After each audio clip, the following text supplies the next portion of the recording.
Melanjutkan Prison Break episode ketiga, kita akan diperlihatkan dengan Michael yang dibawa ke dalam gudang oleh Abruzzi CS. Michael dipegangi oleh anak buah Abruzzi, melepaskan salah satu sepatu yang Michael gunakan dan...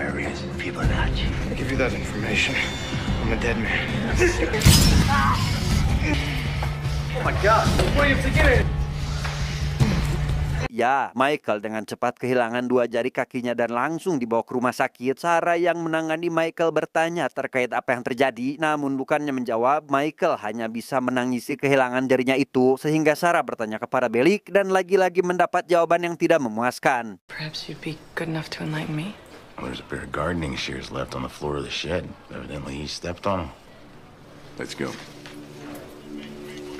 Tahu jika adiknya disakiti, Gurau berjanji akan menghabisi Abruzzi ketika dia memiliki kesempatan. Michael tentu melarang hal tersebut karena jika Abruzzi mati, maka mereka tidak memiliki akses jalur udara. Namun selain Abruzzi, ada satu lagi orang yang berperan penting dalam rencana pelarian ini, yaitu Sukri. Entah apa pentingnya orang itu, tapi yang pasti menurut Michael, mereka akan sangat memerlukannya. Abruzzi is a huge leap of faith, Michael. I'm not talking about Abruzzi.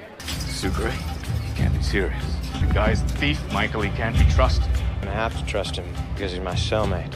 Setelah keluar dari sel isolasi, Sukri lantas menghubungi sang pujaan hati untuk menanyakan kabar dan meminta maaf karena tidak memberi kabar beberapa waktu lalu. Namun alangkah sialnya Sukri setelah tahu jika orang yang mengangkat panggilan itu adalah si ibu yang langsung mengabarkan jika saat ini pacarnya sedang berjalan dengan Hector atau teman dekat Sukri sendiri. Any chance you know where she is? And that will be... With Hector. Hector? That's right. T-Bag yang baru saja kehilangan pacar pergi menemui seorang napi pengrajin untuk meminjam sebuah pisau bukan tanpa alasan, melainkan ingin menuntut balas kepada Michael karena yang T-Bag tahu pacarnya telah dihabisi oleh Michael. I call it the gutter. Jam it up there. You're one sick puppy. You know that. Michael sendiri mendapat kunjungan dari Veronica terkait temuan yang dia dapatkan di lapangan. Katanya, kakak si wakil presiden telah dihabisi oleh seseorang sebelum Burau datang. Namun karena terlalu berbahaya, saksi tersebut tidak berani berkata lebih jauh karena ia takut sesuatu yang buruk akan menimpanya. Once that final appeal had been rejected, he had 60 days to live. Letitia knows something can get out of her, or maybe we can reopen Lincoln's case. She said that somebody else was behind the killing of the vice president's brother. She's holed up in the Elysian Fields projects. I'm gonna go see her this afternoon. It's good to see you. Setelah kunjungan selesai, Veronica pergi menemui pacar si saksi yang katanya tahu dengan apa yang sebenarnya terjadi. Awalnya mereka sempat bersih tegang ketika Veronica masuk tanpa izin dan dianggap sebagai mata-mata pemerintah. Namun setelah Veronica meyakinkan jika hal itu tidak benar, pacar si saksi atau akan kita sebut Yuli mulai mendengarkan dan menyetujui keinginan Veronica dengan satu syarat, jika Veronica harus melindunginya apapun yang terjadi. I'm not as strong as he was. I'll take him on. All you have to do is come to my office and tell me what you know. Selanjutnya, Veronica membawa Yuli ke kantornya untuk menanyakan tentang apa yang terjadi. Yuli menjelaskan jika Burau memiliki hutang sebesar $90.000 kepada pacarnya. Namun entah apa yang terjadi, utang itu tiba-tiba saja lunas dengan pihak pemerintah yang membayar. Dan ketika Veronica akan mengetik percakapan barusan, Yuli memilih untuk pergi keluar untuk menghisap udut karena mulutnya sudah mulai masam. Crab brought this guy home. Never seen it before. What do you mean? Did the crab say what they wanted in return? All right. Just give me a moment to type this up. Tak lama berselang ketika sedang sibuk mengetik, masuklah Paul untuk menindaklanjuti terkait salinan barang bukti yang Veronica dapatkan. Paul berharap agar Veronica berhenti bekerja terlalu keras, fokus pada kehidupannya saat ini, karena percuma saja jika Veronica mengurusi kasus Burau, toh sebentar lagi dia akan segera dieksekusi. Prosecution made its case far beyond any reasonable doubt. I'm offering my help. Sounds great.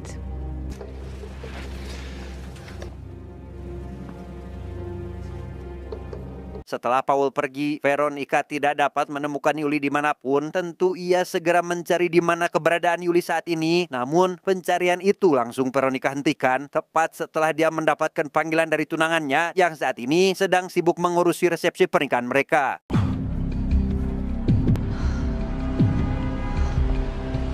Tak bisa menghiraukan panggilan tunangannya, Veronica memutuskan untuk menemui si tunangan terlebih dahulu, di mana si tunangan sendiri memilih untuk membatalkan tunangan mereka karena ia tahu jika saat ini Veronica masih terjebak dengan masa lalu.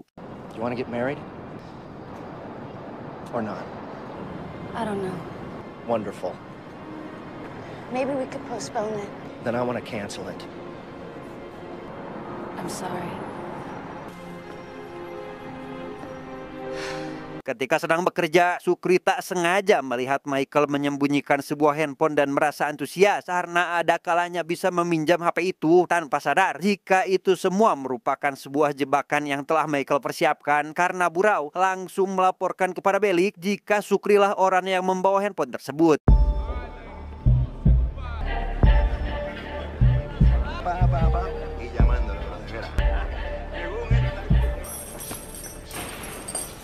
Want some extra time outside for the next couple of weeks. Cell phones allowed in here? Who? Extra time outside? Half hour, 1 week, 1 cigarette. No con name Sucre?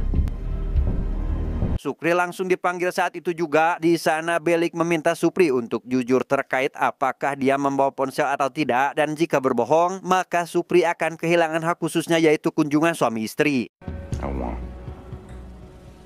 Thank you. You have to tell me where that cell phone is. Don't play stupid with me. Where's that cell phone?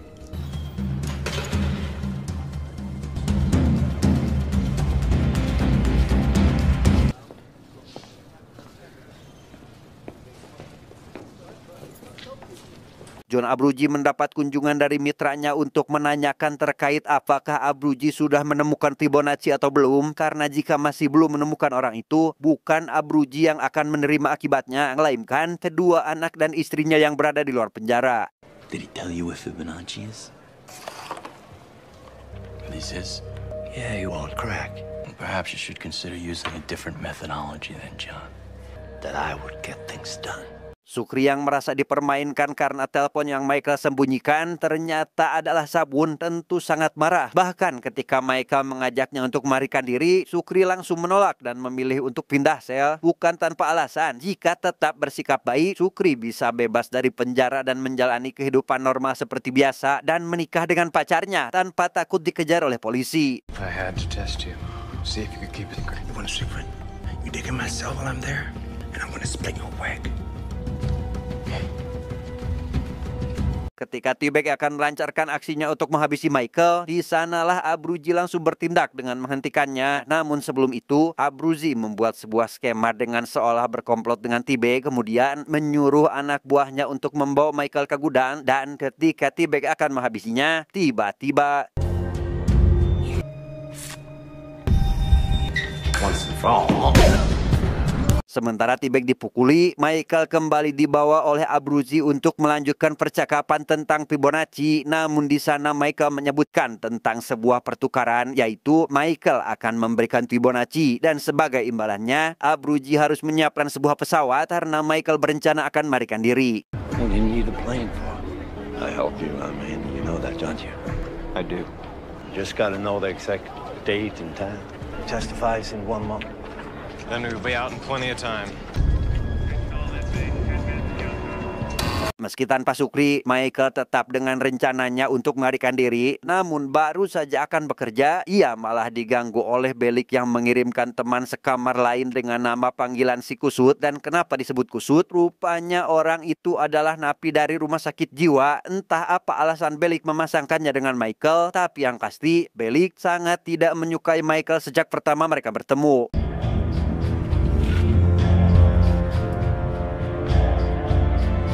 Tentu masalah itu langsung Michael beritahukan kepada Burau. Ia berencana akan mengajaknya juga melarikan diri, karena jika tidak, maka sia-sialah pekerjaan Michael selama ini. How far behind are we? 3 days. Rupanya Yuli berhasil ditangkap oleh Paul dan dibawa ke hutan untuk dieksekusi. Sadar jika Daniel masih kaku dengan pekerjaan ini, Paul menyuruh Daniel untuk menjadi eksekutor. Di mana benar apa yang Paul perkirakan, Daniel tidak bisa menghabisinya, bahkan membuat Yuli mempunyai kesempatan untuk melarikan diri. Sehingga Paul yang sudah memperkirakan hal itu pun langsung menyusul dan menghabisi Yuli saat itu juga.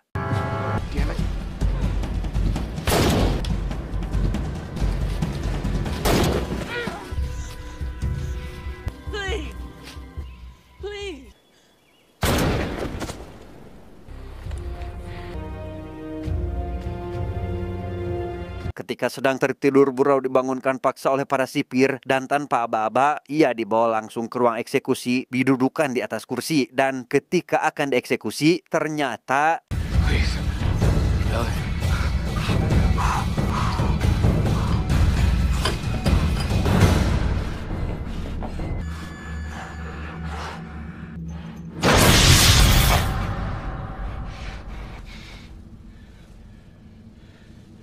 Pekerjaan Michael seringkali terganggu akibat si kusut yang tak bisa diajak bekerja sama. Bahkan ketika akan diajak melarikan diri, si kusut seolah menolak dan menganggap jika di penjara itu lebih baik daripada di luar. Tidak harus khawatir dengan pekerjaan, makanan, tidak perlu ke pusat rehabilitasi dan lain sebagainya. Sehingga Michael yang mendengar hal itu menjadi sangat yakin jika si kusut bukanlah sosok partner yang baik untuk misi ini.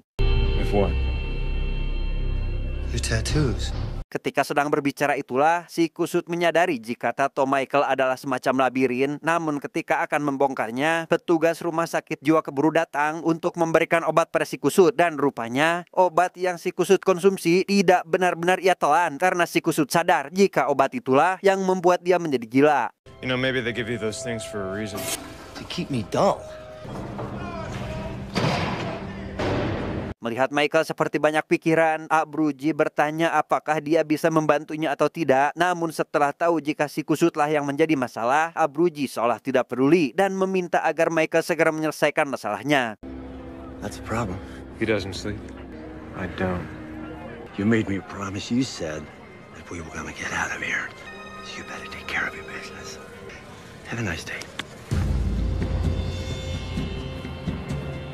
Untuk menyelesaikan masalah, Michael meminta bantuan Henry untuk mengeluarkan si kusut dan memasangkannya di dalam sel dengan orang lain. Namun rupanya hal itu ditolak oleh Henry karena penjara bukanlah sebuah hotel mewah yang peraturannya dipegang oleh para napi. You're gonna have to talk to him about that. I tried, but he seems to think we're a good match. Ketika sedang berbicara itulah, istri Henry datang lebih awal ke kantor. Henry tentu terkejut dengan kedatangan sang istri yang terlalu tiba-tiba. Dan jika dia melihat bangunan yang sedang Henry persiapkan, maka kacaulah sudah rencana Henry untuk menjadikan bangunan itu sebagai hadiah ulang tahun pernikahan mereka. What's going on in there? Just going over some files. Then you won't mind a look. Judy, then you and I are done. Hari itu Sukri juga kedatangan seorang pengunjung, bukan sang pacar, sanak atau keluarga, melainkan Hector yang datang ke sana untuk meminta agar Sukri menjauhi pacarnya sendiri karena saat ini Hector akan menggantikan peran Sukri yang masih mendekam di penjara. She's with me now. She's with you now. She decided she needed stability. Sukri sangat marah dengan apa yang Hector katakan dan apa yang nanti akan dia lakukan. Hector adalah teman baik Sukri ketika masih berada di dunia luar dan saat ini menyatakan perang dengan terang-terangan menusuknya dari belakang. First, in case you got mad. You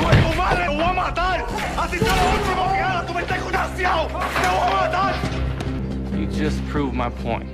You're a con, and that's all you'll ever be.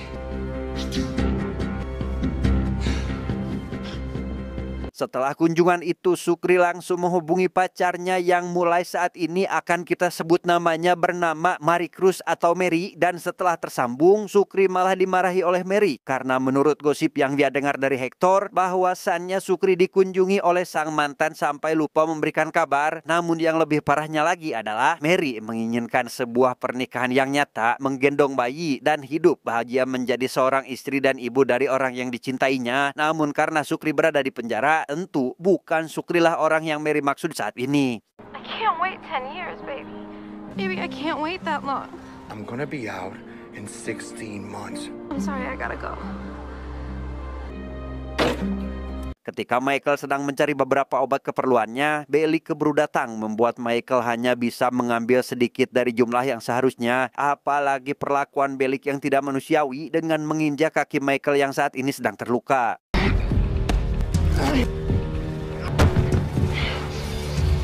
Veronica sendiri mendatangi kantor keadilan untuk meminta bantuan seorang pengacara hebat menangani kasus Burau. Namun entah apa yang terjadi, si pengacara senior yang Victoria datangi seolah menolak permintaannya dan tidak ingin berurusan dengan kasus tersebut. Please. I'm sorry. Setelah keluar dari gedung, Veronica tidak sadar jika saat ini dirinya sedang diamati oleh Daniel, sedangkan Paul sendiri sedang berada di rumah Veronica untuk menghancurkan salinan barang bukti yang dia miliki. I've turned up quite a bit already. Selanjutnya, Veronica mendatangi seorang polisi yang melakukan penangkapan terhadap Burau, dan setelah ditanyai beberapa pertanyaan terkait hari tersebut, si polisi mulai menjawab seadanya, dan seingatnya di hari itu, di mana jawaban tersebut sangat berbeda dengan keterangan yang dia buat dalam laporan penangkapan, membuat Veronica curiga jika polisi itu juga sedang menutupi sesuatu. You know, lady, if you got any other questions, just go through the department. Di tengah kebingungannya itulah, Veronica didatangi oleh anggota keadilan bernama Nick untuk menawarkan bantuan mencari barang bukti dalam kasus Burau karena ia juga meyakini jika sebenarnya Burau sedang dijebak oleh pihak yang sangat ingin diamati. Look, my boss may not think Lincoln's case is worth looking into, but I do. Tentu Veronica langsung menerima bantuan Nick tanpa berpikir panjang terlebih dahulu. Mereka melanjutkan diskusinya sambil menikmati makan siang di sebuah restoran pinggir jalan yang dalam percakapan tersebut Nick merasa heran dengan alasan kenapa Burau harus menjadi korban, sehingga untuk membongkar hal itu mereka berdua harus bekerja sekeras mungkin sebelum Burau benar-benar dieksekusi. Why did you wait till now to take up this case? I thought he did it, like everybody else. Now, do you want my help? Ketika sedang tertidur pula, si kusut mulai bertingkah dengan menyobek pakaian Michael untuk melihat tato di tubuhnya. Ia yakin jika tato tersebut adalah sebuah labirin atau cetak biru untuk melarikan diri. Namun yang lebih parahnya lagi adalah si kusut terus saja mengulang-ulang apa yang ada di dalam pikirannya, membuat Michael sangat risih dan mulai takut jika semua rencananya akan ketahuan. Why would he do that? Why would he put a maze on his skin? I don't know. Dengan bantuan Abruzzi, Michael berhasil mendapatkan beberapa barang yang dibutuhkan untuk menciptakan sebuah cairan penghancur besi, dimasukkan ke dalam wadah pasta gigi untuk nanti dia kucurkan di saluran pembuangan rumah sakit.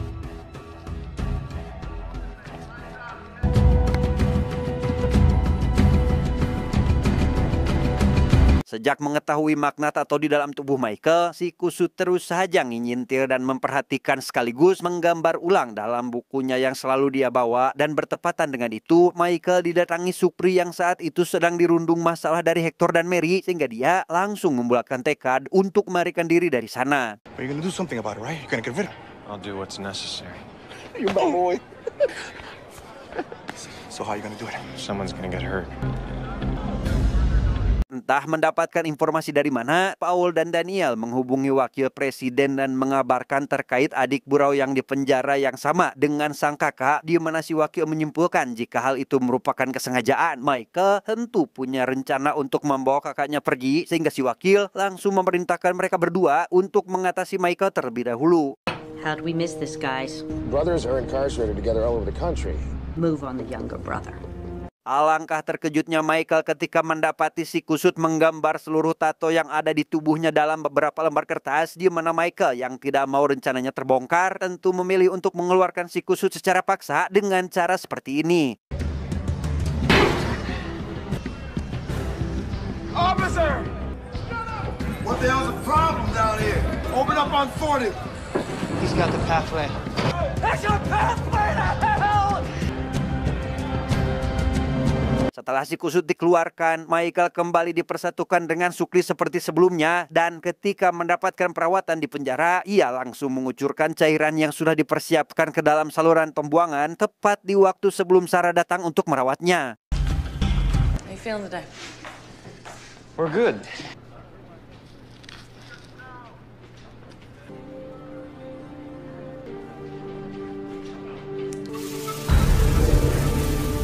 Dengan hilangnya si kusut dan datangnya Sukri, pekerjaan Michael menjadi lebih mudah karena mendapatkan rekan yang bisa diandalkan. Karena selain berhasil membuka wastafel, Michael juga berhasil membuat lubang di dinding hanya dengan bantuan sebuah lagu yang saat itu sengaja Sukri nyanyikan.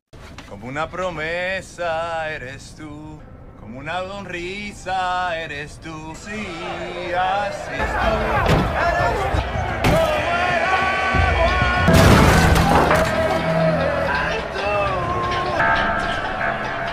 Not one more word! We're good.